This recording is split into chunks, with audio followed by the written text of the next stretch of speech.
దేవుని యొక్క ప్రశస్తమైన ఘనమైన నామమునకు మహిమ కలుగునుగాక.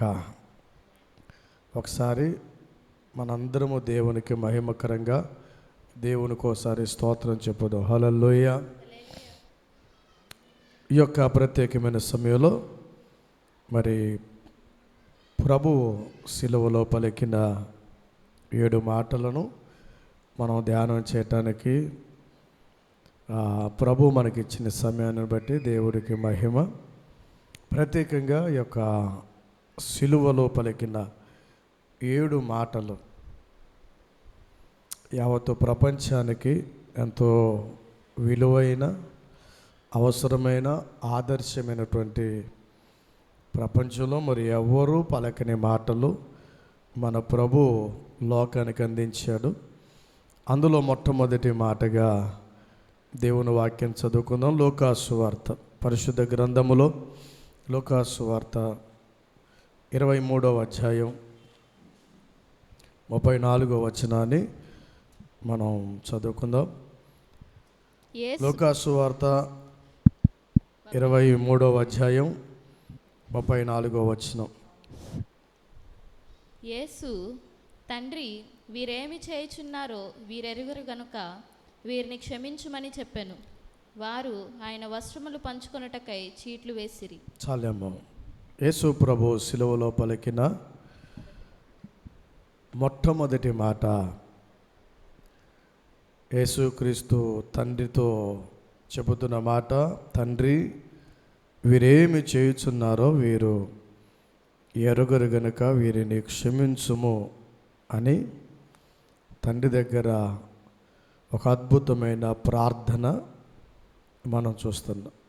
యేసు ప్రభు యొక్క జీవితంలో ఆయన యొక్క సేవ ప్రారంభం ప్రార్థనతోనే ప్రారంభించబడి ఆయన యొక్క జీవితం లేదంటే ఆయన యొక్క ముగింపు కూడా ప్రార్థనతోనే ముగించటం, ఇది మనకెంతో ఒక శ్రేష్టకరమైన పాఠంగా మనం గ్రహించవచ్చు. దేనినైతే ప్రారంభించాడో, దేనితో ప్రారంభించాడో దానినే ఆఖరి వరకు కొనసాగిస్తున్నటువంటి మంచి ఆత్మ సంబంధమైన అనుభవం. ఈ ప్రార్థనలో మనం నేర్చుకోవలసిన ఒక శ్రేష్టమైన మాట ఏమిటంటే, యేసు ప్రభు క్షమించుటను గురించి మాట్లాడుతున్నాడు. లేదంటే ఆయన ప్రార్థనలో క్షమాపణను కోరుతున్నట్లుగా మనము చూస్తున్నాము. ఆ మాట మనకు వినబడుతుంది. నిజమే, యేసుక్రీస్తు ప్రభువు అంటేనే ఆయన క్షమించగలిగిన దేవుడు. ఆయన క్షమించుటకు కీర్తనల గ్రంథం 86వ కీర్తనలో ఒక మాట చదవండి. బైబిల్లో ఏముందంటే 86వ కీర్తన, యేసు ప్రభువును గురించి బైబిల్ ఏమంటుందంటే 5వ వచనం, 86వ కీర్తన 5వ వచనం ఏమంటుందంటే, నీవు దయాళుడవు, నీవు దయాళుడవు, క్షమించుటకు సిద్ధమైన మనస్సు గలవాడవు, క్షమించుటకు సిద్ధమైన మనస్సు గలవాడవు. చూడండి, బైబిల్ ఏమంటుందంటే నీవు దయాళుడవు, అంత మాత్రమే కాదు, నువ్వు క్షమించుటకు సిద్ధమైన మనసు. ప్రభువు క్షమించగలిగిన దేవుడైన, అందురించి ఆయన ప్రారంభము నుండి చివరి వరకు ఆయన జీవిత చరిత్రలో మనం చూస్తే ఆయన క్షమించే జీవిత విధానమును ఎక్కువగా చూస్తామంటాం. ఈరోజు మానవ జాతికి అన్నీ తెలుసు కానీ ఏమీ తెలియదంటే, దేవుని మనసు అర్థం కాక క్షమించుట అనేది మనిషి నేర్చుకోలేకపోతున్నాడు. తోటి వారిని క్షమించటం చాలా కష్టమైపోతుంది. క్షమించలేకపోవటం వలన మనిషి బహుగా పగలతో, కోపములతో, దేశములతో ఉండటానికి ఇష్టపడతా ఉన్నాడు. ప్రియ దేవుని సంగమా, ఈ యొక్క సిలువలో మాట్లాడుతున్న మాటలు ఇది ఒక్కరోజుకి పరిమితం కాదు, కానీ ప్రభు రాకడ వరకు మనకు ఆయుష్ ఉన్నంత వరకు మనము భక్తిలో, ఆత్మీయతలో మనం ఎల్లప్పుడూ ఈ మాటను చదివి వదిలివేసేవారిగా కాకుండా దానిని ఖచ్చితంగా మన జీవితంలో కనపరిచేవారిగా ఉంటే ఈ మాట యొక్క శక్తి మనం అనుభవించగలుగుతాం. చాలామంది ఈ వాక్యాన్ని చదువుతారు, ఈ వాక్యాన్ని చాలామంది చెబుతారు, పలు విషయాలలో దీని గురించి పెద్ద పెద్ద ప్రసంగాలు చేస్తారు, కానీ క్షమించే విషయంకి వచ్చేసరికి ఎప్పటికీ కూడా క్షమించలేనంతగా వారు ఉంటారు. ఇది క్రైస్తవ జీవితానికి ఎప్పటికీ తగదు. యేసు ప్రభు ఎవరిని క్షమిస్తున్నాడంటే పాపుల కొరకై ప్రభు దగ్గర బహుగా ప్రార్థిస్తున్నాడు. ఆయన ప్రార్థన యొక్క ఉద్దేశం మన పాపముల నుండి మనం విడిపించబడాలి, మన పాపములకు క్షమాపణ కలగాలని ప్రభు తండ్రి దగ్గర, తండ్రి వీరేమి చేయుచున్నారో వీరు ఎరుగరు గనక అని వారి కొరకు ఏం చేస్తున్నాడంటే ప్రార్థిస్తూ ఉన్నాడు. ఈరోజు మన ప్రార్థన లేకపోతే మన జీవితం కూడా ఎప్పుడు కూడా ఈ అనుభవంలోకి మనం రావాలి. ఈ అనుభవంలోకి ఈ అనుభవాన్ని మనం ఖచ్చితంగా పాటించాలి, దీనిని ఖచ్చితంగా నెరవేర్తించాలి. ఇతరుల కొరకు మనం ప్రార్థించేవారిగా మారాలి. ఇతరుల పాపములను, వారి తప్పిదములను మనం క్షమించేవారిగా మనం మారితే శిలువలో పలికిన మాట మనకు ఎంతో ఆశీర్వాదకరంగా మారుతుంది. ఆమేన్ చెప్పండి.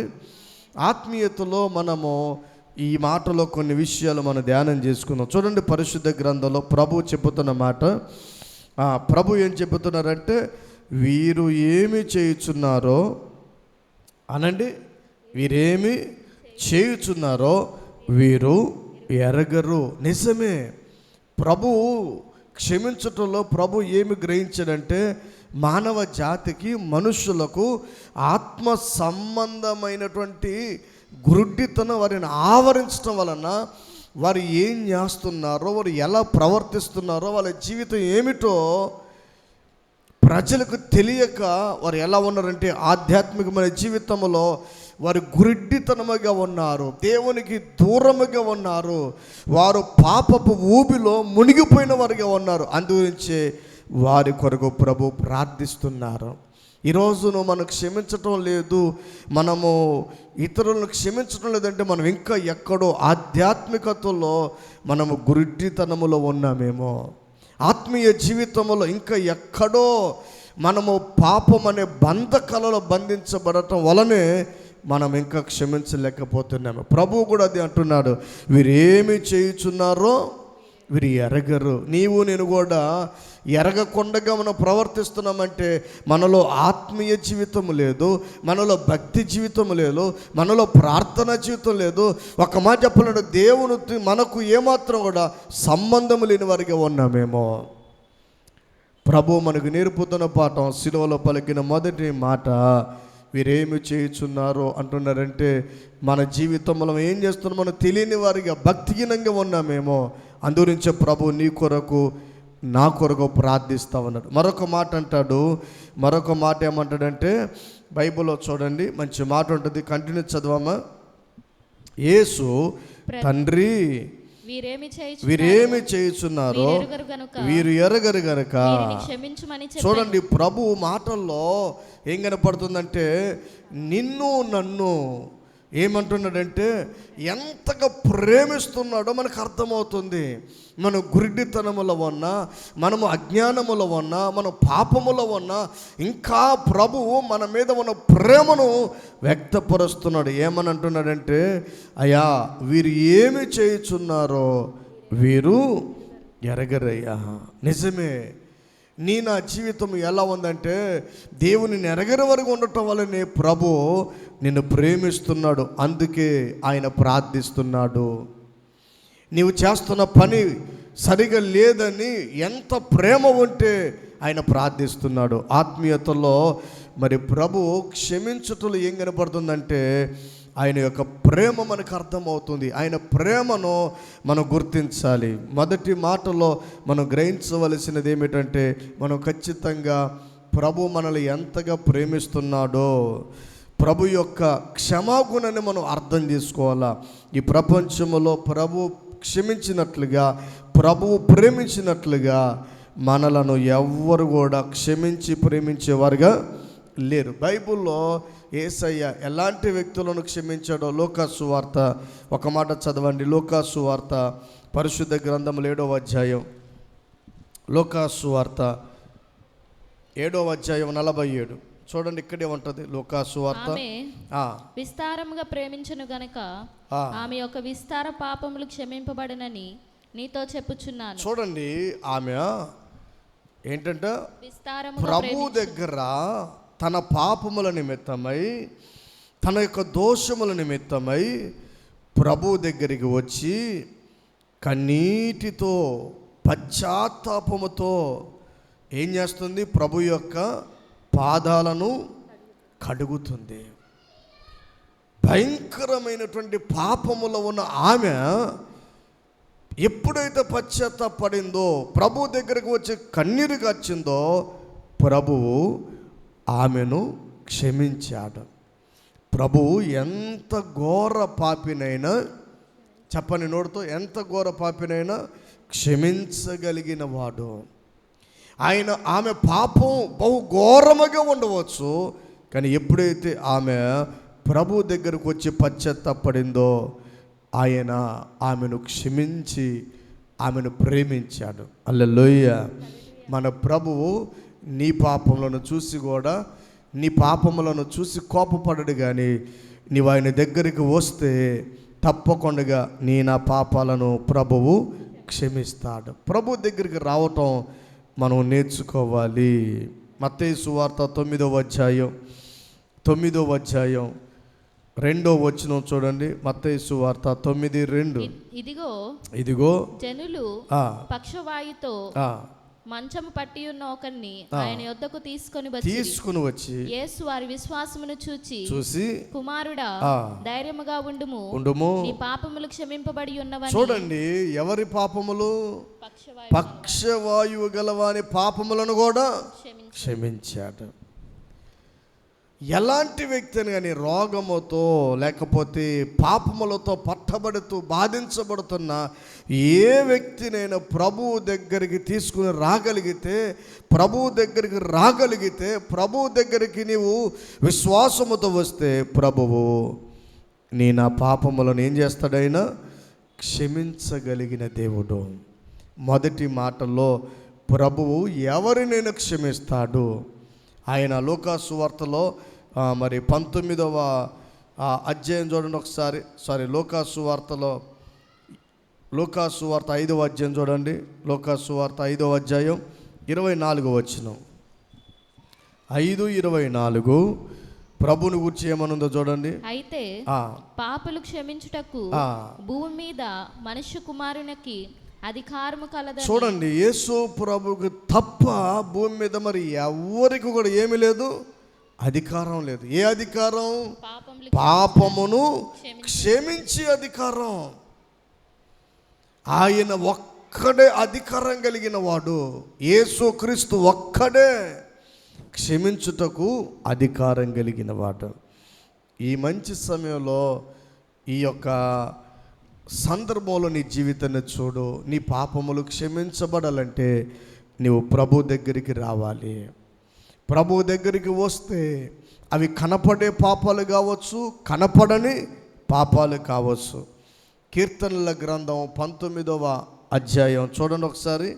కీర్తనలు 19:12 వచనం. కీర్తనల గ్రంథం 19వ అధ్యాయం 12వ వచనం. తన పొరపాటులు కనుగొనగలవాడెవడు? ఎవడు? నేను రహస్యముగా చేసిన పాపములు క్షమించి నన్ను నిర్దోషిగా తీర్చుము. ఎవరు రహస్యమైన పాపాలను కూడా క్షమించగలిగిదంటే ఇదిగో ప్రభువైన యేసుక్రీస్తు మాత్రమే. అవి బహిరంగ పాపాలు కావచ్చు, మరి రహస్యమైన పాపాలు కావచ్చు, మరి ఏ పాపములైనా క్షమించడానికి ఆయనకు అధికారం ఉన్నది. కాబట్టి యేసయ్య మొదటి మాటలో యావత్తు ప్రపంచ మానవాళి కొరకు ప్రార్థిస్తున్నాడు. అదేమిటంటే, తండ్రి వీరేమి చేయుచున్నారో వీరు ఎరుగరు గనక వీరిని క్షమించు. ప్రభువే క్షమించగలిగిన వాడు. నీ కొరకు నా కొరకు క్షమాపణ కోరిన యేసయ్య ఈరోజు నిన్ను ప్రేమిస్తున్నాడు.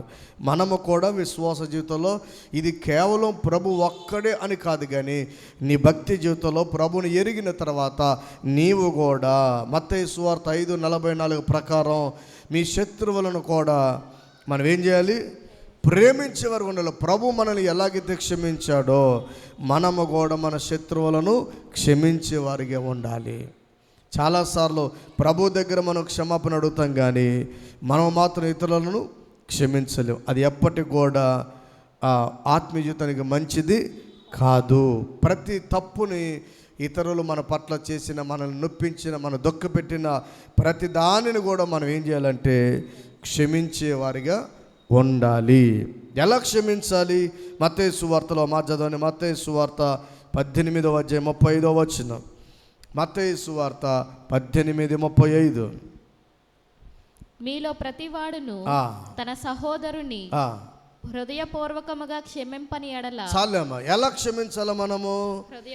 మనము క్షమించేటప్పుడు ప్రభు మనల్ని ఎలాగైతే మన పాపముల నుండి విడిపించి మనకు విడుదలనిచ్చాడో అలాగనే మనము కూడా మన తోటి వారిని క్షమించేటప్పుడు హృదయపూర్వకంగా క్షమించడం నేర్చుకోవాలి. ఇది విని వదిలేసేది కాదు, ఇది ప్రాక్టికల్గా మనం చూపెట్టాలి. ఎలాంటి వ్యక్తిని నేను నొప్పించిన వారు కావచ్చు, గాయపరిచిన వారు కావచ్చు, నేను దుఃఖపెట్టిన వారు కావచ్చు, ఎవరినైనా వారిని ఎలా క్షమించాలంటే హృదయపూర్వకముగా క్షమించాలి. బైబిల్లో సౌలుని దావీదు క్షమించాడు. దావీదు ఎన్నోసార్లు దావీదుని సౌలు తరుముతున్నప్పుడు, దావీదుని చంపటానికి ప్రయత్నం చేస్తున్నప్పుడు కక్షతో పగతో పలు రకాలుగా దావీదు పట్ల సౌలు వ్యవహరించిన దావీదు సౌలుని ఏం చేశాడు?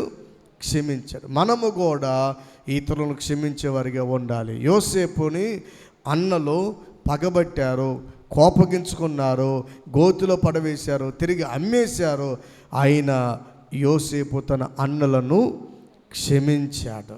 మనము కూడా ఈ మొదటి మాటలు నేర్చుకోవాల్సింది, యేసు ప్రభు మనల్ని క్షమించినట్లుగా ఈ జీవితంలో, ఈ భక్తి ప్రయాణములో మనము కూడా ఇతరులను మనము క్షమించేవారిగా మారాలి. మనము క్షమిస్తే దేవుడు మనల్ని కూడా క్షమిస్తాడు. మనం క్షమిస్తే దేవుడు మనల్ని ఘనపరుస్తాడు. దేవుడు మన నుండి కోరుకునేది రక్షణ పొందిన మనము ఇతరులను ప్రభు మనల్ని క్షమించినట్లుగా మనం క్షమించినప్పుడు ఈ మాటలో ఉన్న ఆశీర్వాదాన్ని మనం పొందుకుంటాము. కాబట్టి ఈ కృప దేవుడు మనకు అనుగ్రహించునుగాక. ఇంకా క్షమించలేకపోతున్నావా? ఈ సంవత్సరమైన ఈ గుడ్ ఫ్రైడేలో ప్రభు దగ్గర పశ్చాత్తాపడి ప్రభువును బట్టి క్షమించబడిన నీవు, ప్రభు దగ్గర క్షమించబడిన నీవు ఇతరులను క్షమించడం ప్రారంభించు. అటు దీవెన, అటు కృప నీకు నాకు మనకు దేవుడు అనుగ్రహించునుగాక. ఆమెన్.